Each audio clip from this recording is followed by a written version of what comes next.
আপনাদের যেভাবে দেখাচ্ছি ঠিক সেইভাবেই আপনারা করবেন। এক পাশ থেকে আরেক পাশে ভাঁজ দেবেন, তখন লাইন মিলিয়ে ভাঁজটা দিবেন, তাহলেই সুন্দরভাবে তৈরি হয়ে যাবে। আঠার মতো লেগে থাকার জন্য আমি যে আটাটা গুলিয়ে রেখেছিলাম সেটা একটু ব্রাশ করে দিতে হবে। ব্রাশ করে এখন আমি ভাঁজ করে নিব যেন ছুটে না আসে। ভাঁজ দেওয়া হলে এখন আমি ভিতরে পুরটা দিয়ে দিব। পুর দেওয়ার সময় একটু ভিতরে চেপে দিতে হবে যেন ভিতর থেকে বাহির না হয়ে আসে। পুর দেওয়া হলে আস্তে করে এখন ভাঁজটা দিয়ে নিতে হবে। তার জন্য আমি আটাটা আবার ব্রাশ করে নিব যেন ছুটে না আসে।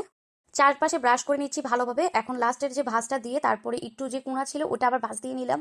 এখন কত সুন্দরভাবে চমচাটা তৈরি হয়ে গেল। আমি আপনাদের বোঝানোর ক্ষেত্রে একটু ভালোভাবে দেখাচ্ছি ভাঁজটা আবার, যেন আপনারা ভালোভাবে বুঝতে পারেন ভাঁজটা কিভাবে দিয়েছি আমি। আবার সেম ভাবে ভাঁজটা দিয়ে তারপর ব্রাশ করে দেন আমি পুরটাকে ভিতরে দিয়ে দিব। পুরটা দেওয়ার সময় হালকা করে চেপে দিতে হবে যেন পুরটা বাইরের দিকে না চলে আসে। ভিতরে পুর দেওয়া হলে আবার সেম ভাবে চারোদিকে ব্রাশ করে তারপর সেট করে নিতে হবে। আসলে খুবই সহজ বাসায় তৈরি করা সমোসা, যদি আপনারা একবার ট্রাই না করেন তাহলে বুঝতে পারবেন না। আপনারা চাইলে এই পদ্ধতিতে ময়দাও তৈরি করে নিতে পারেন। আমার তৈরি হয়ে গেল সমোসা, এখন আমি সবগুলো বানিয়ে নিচ্ছি। আমার সবগুলো সমোসা ভাজা শেষ, তবে এখন আমি সব ভাজবো না, কিছু রেখে দিব যাতে পরবর্তীতে খাওয়া যায়।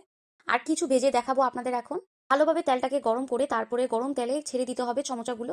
এই শীটের সমোসাগুলো তৈরি হতে বেশি সময় লাগে না, 2 থেকে 3 মিনিটের মধ্যেই চলে আসে লাল লাল একটা ভাব। তার জন্য 2 থেকে 3 মিনিট পরই সমোসাগুলোকে উল্টিয়ে দিতে হবে। দেখেন আমার কত দ্রুত সমোসাটা তৈরি হয়ে গেল, 5 মিনিটের মতো লেগেছে আমার সমোসাটা তৈরি করতে। ভাজা হয়ে গিয়েছে, এখন আমি উঠিয়ে নিচ্ছি। তুমি একটা টিস্যুর মধ্যে উঠিয়ে রাখতেছি যেন এক্সট্রা অয়েলগুলো ঝরে যায়। কয়েকটা দিয়ে দিলাম তেলের ভিতরে। 2 মিনিট পর উল্টিয়ে দিচ্ছি সমোসাগুলো। আমার ভাজা শেষ হয়ে গিয়েছে, এখন আমি সবগুলো উঠিয়ে নিচ্ছি। কত সুন্দর এবং পারফেক্ট হয়েছে সমোসাগুলো, একবারে বাইরের দোকানের মতো। কতগুলো টাকা দিয়ে তারপরে সুপার শপ থেকে কিনে খাই, এখন থেকে আমরা বাসায় বানিয়ে ফেলতে পারবো খুব সহজেই। দেখুন সমোসাটা কতটা ক্রিস্পি হয়েছে। আল্লাহ হাফিজ।